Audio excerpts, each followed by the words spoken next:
बिस्मिल्लाहिर्रहमानिर्रहीम। अस्सलामु अलैकुम। I hope you all are doing well. Students, आज की हमारी वीडियो ENG 201 के फ़ाइनल प्रिपरेशन के लिहाज से है। इस वीडियो में हम इंशाल्लाह इन नोट्स को देखेंगे जो मैंने पास्ट पेपर और हैंडआउट्स और पास्ट पेपर वगैरह की हेल्प से ये तैयार किए हैं। और ये नोट्स तैयार करने के बाद इंशाल्लाह आप 90 से 95% पेपर अटैम्प्ट कर सकेंगे और ये बहुत ही हेल्पफुल होने वाले हैं आपके लिए। ये फ़ाइल भी मैं डिस्क्रिप्शन में आपको दे दूँगा। तो चलें स्टार्ट करते हैं वीडियो विद एक्सप्लेनेशन। देखें जी, पहला क्वेश्चन है हमारे पास और ये वो क्वेश्चन हैं सारे जो मोस्ट रिपीटेड हैं। सारे पास्ट पेपर उठा के देख लें, यही क्वेश्चन बार बार आ रहे हैं, यानी कि ये काफ़ी क्वेश्चन रिपीट हो रहे हैं। तो ये बहुत इंपॉर्टेंट नोट्स हैं, आप अच्छी तरह इन्हें तैयार कीजिएगा और इंशाल्लाह आपके अच्छे मार्क्स आएंगे। जी, पहला क्वेश्चन है right steps of planning a report. हमने स्टेप बताने हैं किसी रिपोर्ट को प्लान करने के लिए जो हम स्टेप लिखते हैं। तो स्टेप कौन से हैं? फर्स्ट स्टेप है जी, define the outline and purpose. हमने आउटलाइन को डिफ़ाइन करना है और अपने मकसद को डिफ़ाइन करना है। सबसे पहला स्टेप जो है हमारा, आउटलाइन और पर्पस को डिफ़ाइन करना है हमने। सेकंड स्टेप है outline the issues for investigation के लिए जो आपके इश्यूज़ हैं उनको आउटलाइन करें, ठीक है, उनकी आउटलाइन बनाएं। उसके बाद थर्ड स्टेप है हमारे पास प्रिपेयर अ वर्क प्लान, फिर है कंस्ट्रक्ट रिसर्च और उसके बाद है एनालाइज एंड इंटरप्रेट डाटा। इसके बाद क्वेश्चन नंबर 2 में है how many ways of making an oral communication. जी, ओरल कम्युनिकेशन के कितने वेज हैं? तो ये 6 वेज हैं हमारे पास। वो कौन कौन से हैं? Number 1 extempore, impromptu, memorisation. तो अच्छा, मैं आपको साथ साथ इनके थोड़े थोड़े कॉन्सेप्ट भी बताता जाता हूँ। इसका कॉन्सेप्ट क्या है?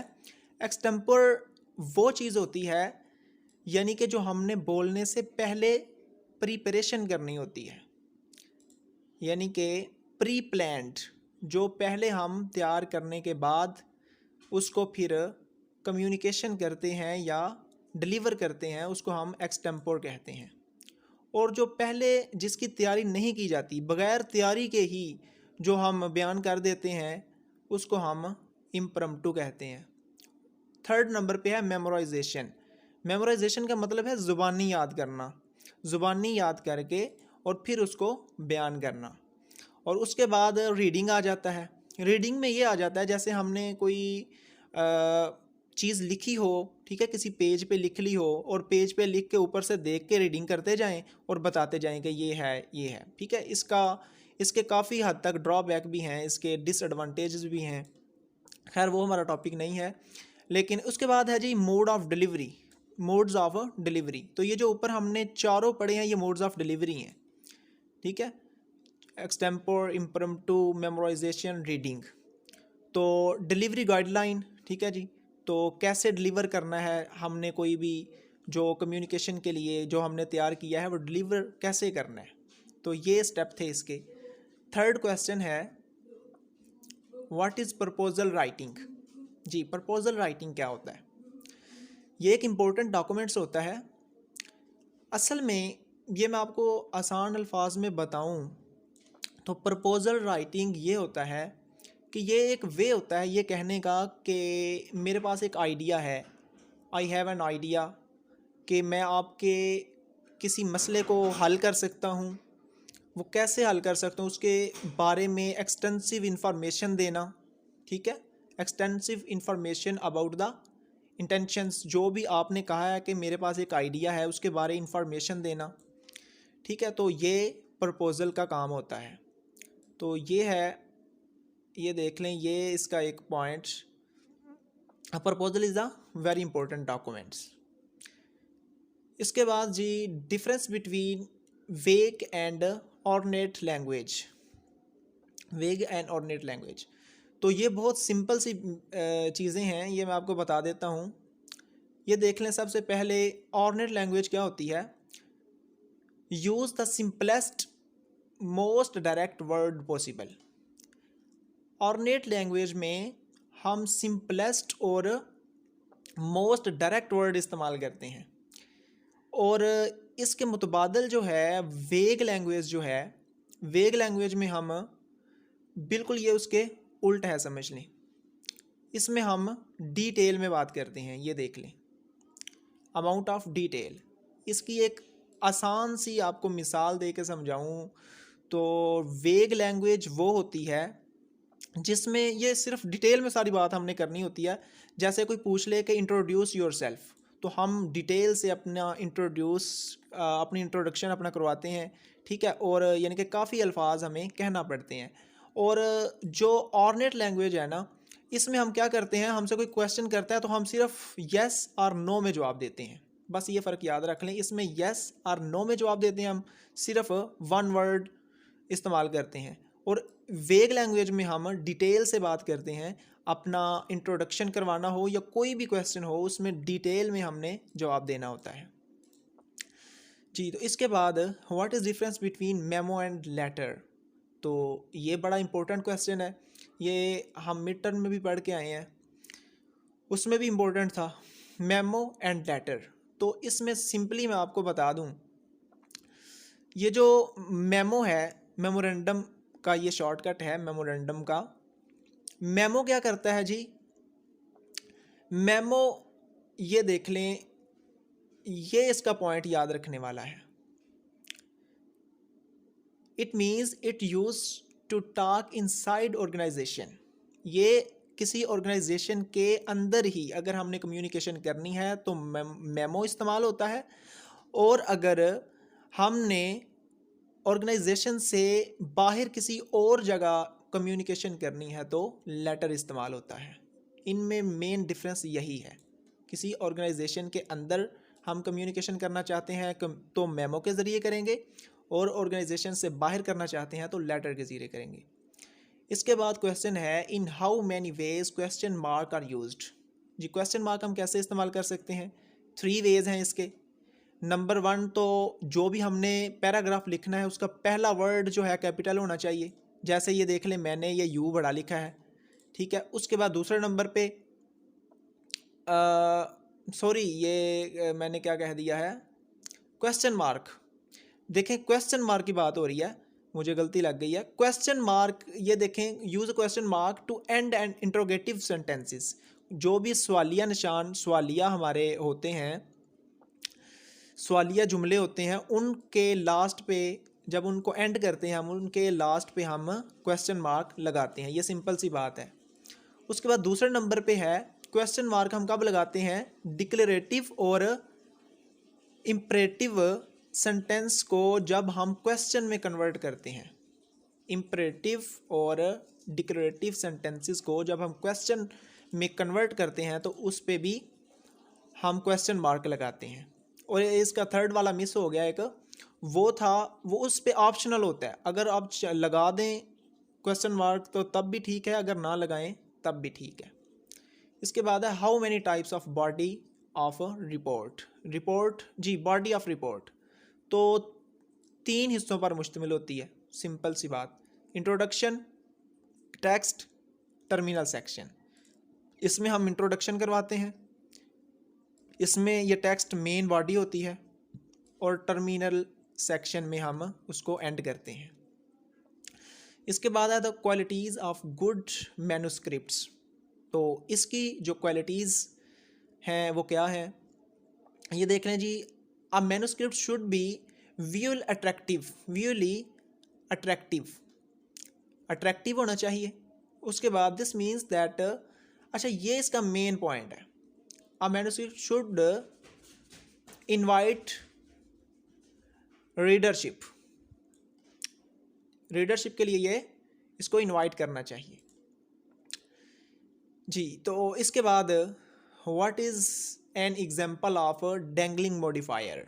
जी, तो डैंगलिंग मॉडिफायर क्या होता है देख लें। असल में डैंगलिंग मॉडिफायर एक ऐसा सेंटेंस होता है जो क्लियर नहीं होता, जिसकी हमें समझ नहीं आती। ये देख लें, consider dangling when the sentence is not clear. ठीक है जी, about what is being modified. ये एग्जांपल दी हुई है, इससे क्लियरली समझ आ जाएगी। ये देखें, ये लिखा हुआ है द बिग, मैंने बोल्ड किया हुआ है द बिग। भाई क्या बिग है, क्या है बड़ा, हमें तो कुछ नहीं पता कि बड़ा है क्या। ठीक है, ये जुमला या सेंटेंस बिल्कुल क्लियर नहीं है, हमें इससे समझ नहीं आ रही क्या है ये।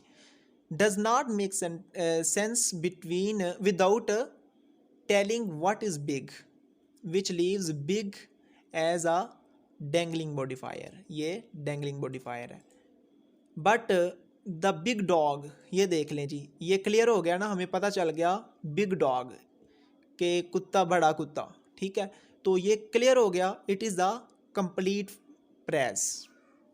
तो इसकी हमें सही समझ आ गई। जो वोट सेंटेंस जो क्लियर ना हो, जिसकी हमें समझ ना आ सके, उसको हम डैंगलिंग मॉडिफायर कहते हैं। उसके बाद write any two rules to create violates in your communication. जी, तो इसके 2 रूल्स हमने बताने हैं। फर्स्ट तो है, इसमें कलर आप इस्तेमाल करें, लेकिन शर्त ये है कि 2 कलर आपने इस्तेमाल नहीं करने। कौन कौन से, एक ऑरेंज और एक येलो। ठीक है, कलर इस्तेमाल करने हैं लेकिन ऑरेंज और येलो नहीं करना। उसके बाद सेकंड वाला है typically use minimum 18 PT time remains on OHPs and चलें, बस ये यहाँ तक आप कर लें कि ये हमने 2 चीज़ें जो हैं इसमें यूज़ करनी होती हैं। अच्छा, इसके बाद what is the purpose of business message. Business message का क्या मतलब होता है जी, देखें, ये मैंने बोल्ड किया हुआ है। इसके 3 मेन पर्पज़ होते हैं। कौन से, इन्फॉर्म, एक इन्फॉर्म करना, उसके बाद परसुएड, किसी को कायल करना, उसके बाद गुडविल्स। ये 3 इसके मकसद हैं, ये आप देख लीजिएगा। ये बड़ा इंपॉर्टेंट क्वेश्चन है। अच्छा जी, उसके बाद क्वेश्चन है what is a diagram, how is a diagram created. Diagram कैसे क्रिएट की जा सकती है। तो ये 3 इसके स्टेप्स हैं। सबसे पहले decide exactly what you want to show. पहले ये डिसाइड करें कि आप क्या दिखाना चाहते हैं, क्या शो कराना चाहते हैं। ठीक है, उसके बाद ये वाला create an appropriate meaning to represent your subject. फिर है provide the explanation people need in order to understand, यानी कि वो इंफॉर्मेशन सारी मुहैया करें, प्रोवाइड करें, जिससे जो लोग हैं वो समझ सकें आपकी बात को। ठीक है, डायग्राम को समझ सकें। उसके बाद है write any 2 rules for capitalisation. जी, 2 रूल इसके, ये है वो बात जो मुझे गलती लगी थी पहले। अच्छा देखें, कैपिटलाइज हम क्या करेंगे, फर्स्ट वर्ड को, सेंटेंस के फर्स्ट वर्ड को बड़ा कर देंगे। जैसे ये देख लें, मैंने ये सी किया हुआ है इसका। ठीक है, तो ये है पहला इसका रूल। दूसरा रूल इसका है capitalise all noun, pronouns, verbs, adjectives. तो ये सब को भी आपने कैपिटलाइज कर देना है। उसके बाद है व्हाट इज सेंटेंस फ्रेगमेंट्स। देखें जी, it is missing of 3 critical components. ये 3 जो कंपोनेंट्स हैं, इनमें से कोई ना कोई एक मिस होता है। सब्जेक्ट मिस हो सकता है, वर्ब मिस हो सकती है, और या फिर इसमें, या इन तीनों में से कोई एक या 2 मिस हो सकते हैं। लेकिन ये बात याद रखें, ये पंक्चुएटेड इस तरह से किए जाते हैं जैसे ये एक कंप्लीट सेंटेंस हों, लेकिन हालांकि ये कंप्लीट सेंटेंस नहीं होते। इनमें इन तीनों में से कोई ना कोई चीज़ मिस होती है। इसके बाद है how to conduct a job interview. जी, जॉब इंटरव्यू कैसे कंडक्ट करते हैं। देखें, सबसे पहला जो इसका स्टेप है प्रिपेयर फॉर इंटरव्यू। जी, इंटरव्यू के लिए तैयारी करें। ठीक है, उसके बाद ये असल में कंडक्ट यानी कि जो इंटरव्यू लेना चाहते हैं उनके लिए है। उसके बाद understand the star interview process. उसके बाद डिस्क्राइब द कंपनी, अपनी कंपनी को डिस्क्राइब करें, and the position to interview. ठीक है, जो इंटरव्यू आपके पास देने आया है उसकी पोजीशन को भी डिस्क्राइब करें कि आपको इंटरव्यू के बाद कौन सी पोजीशन मिलेगी। इसके बाद explain the interview process to your interviewer. तो ये सारे स्टेप आपने कर लेने हैं अच्छे से। यह है learn about the interviewer career goals.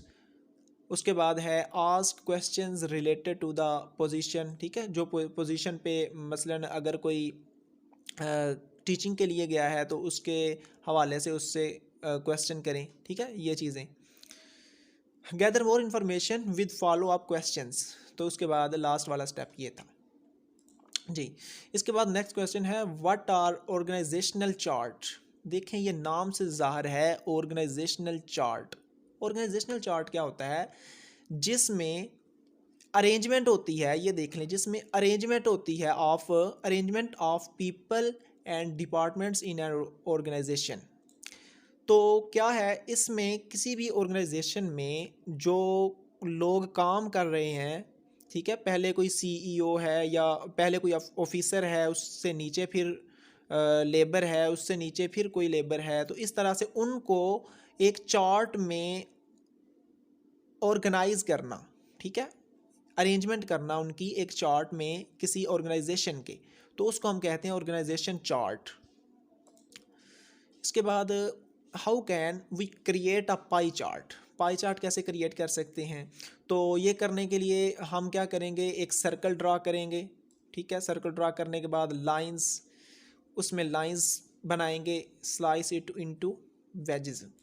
तो लास्ट पे ये जो पॉइंट याद रखने वाला है वो कह रहा है arrange the wedges in a way that helps your audience, जो आपकी ऑडियंस की हेल्प करे, इस तरीके से इसको आप अरेंज करें। इसके बाद how formal speeches and presentations can be developed. जी, फॉर्मल स्पीचेस और प्रेजेंटेशंस हम कैसे डेवलप कर सकते हैं, तो ये करने के लिए ये देख लें डेवलपिंग अ मेजर स्पीच। ये आप मेरी बात याद रखें, अगर आपको इस तरह का क्वेश्चन आ जाए speeches and presentations can be developed, कैसे हम ये डेवलप कर सकते हैं, तो ये ज़ाहिरी बात है, ये सिर्फ हमारा पॉइंट ऑफ व्यू वो देखना चाहते हैं कि इन्होंने ENG 201 से क्या सीखा। तो ये आप अपने अल्फाज में भी बयान कर सकते हैं कि स्पीच और प्रेजेंटेशन हम कैसे डेवलप कर सकते हैं, उनके लिए हमें क्या, ये आप रीड कर लीजिएगा। बिल्कुल सिंपल सी बात है कि किस तरह से हम अपना जो प्रेजेंटेशन है कोई या स्पीच है वो कैसे डेवलप कर सकते हैं। उसके बाद है explain title fly and title page. देखें जी, टाइटल फ्लाई क्या होता है। टाइटल फ्लाई ये लिखा हुआ है, ये एक प्लेन शीट होती है, ठीक है, जिस पे सिर्फ टाइटल मेंशन होता है। ठीक है, विद ये देख लें टाइटल ऑफ द रिपोर्ट, जिस पे सिर्फ रिपोर्ट का टाइटल होता है, टाइटल फ्लाई कहते हैं उसे। उसके बाद the title report includes 4 blocks. इसमें 4 ब्लॉक्स होते हैं, कौन कौन से जी, title of the report, report का title, the name, title and address of the person that authorize the report. ठीक है, जो रिपोर्ट लिख रहा है, ठीक है, जो रिपोर्ट तैयार कर रहा है, उसका नाम, टाइटल और एड्रेस होता है। और उसके बाद नाम, टाइटल और एड्रेस होता है किसका, जिसने रिपोर्ट प्रिपेयर की है, तैयार की है। ठीक है, उसके बाद लास्ट वाला डेट, जिस डेट को वो रिपोर्ट लिखी गई वो वाली मेंशन करनी है। उसके बाद व्हाट इज़ राइटर्स ब्लॉक। ये देखें राइटर्स ब्लॉक क्या होते हैं। राइटर्स ब्लॉक का मतलब है यहाँ कि राइटर्स की खामियाँ क्या हैं। राइटर्स की कुछ खामियाँ होती हैं जी, ये देख लें राइटर्स की खामियाँ इधर जो मेंशन की हुई हैं, ये देख लें। ये है पहली खामी लेक ऑफ इंफॉर्मेशन, ठीक है। उसके बाद lake of well defined purpose. उसके बाद है पोअर नॉलेज, ठीक है, ऑफ ऑडियंस का नॉलेज पोअर होगा तो फिर भी वो राइटर ब्लॉक है, राइटर्स ब्लॉक। उसके बाद लास्ट पे है लेक ऑफ कॉन्फिडेंस, कॉन्फिडेंस की कमी। जी, तो ये खामियां होती हैं। उसके बाद क्वेश्चन आ गया है what is an example of sentence fragment, what is an example of sentence fragments. जी, तो इधर here is a glaring example of sentence fragment. तो ये एग्जांपल दी हुई है उसने, because of the rain doesn't form a complete thought. It leaves us wondering what happened because of the rain. कि रेन की वजह से क्या होगा। उसके बाद है क्वेश्चन नंबर ये which is an example of an open ended question and close ended question. जी, तो ये दोनों मोस्ट इम्पोर्टेंट क्वेश्चन हैं, open ended question and close ended question. अच्छा जी, ओपन एंडेड क्वेश्चन और क्लोज एंडेड में क्या फ़र्क है ये देख लें। जो ओपन एंडेड क्वेश्चन है ना, ओपन एंडेड क्वेश्चन में हम डिटेल से बात करते हैं, ये देख लें, ठीक है।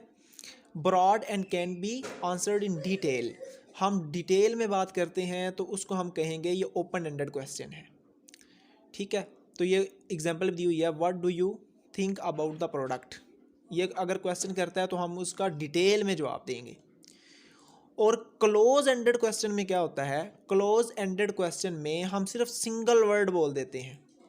सिंगल वर्ड में क्या होता है, यस और नो, ठीक है। कोई हमसे ये पूछ लेता है कि क्या आपका ताल्लुक लाहौर से है, तो हम कहेंगे यस या कहेंगे नो, ठीक है। तो इस तरह से ये क्लोज एंडेड और ओपन एंडेड में ये डिफरेंस है।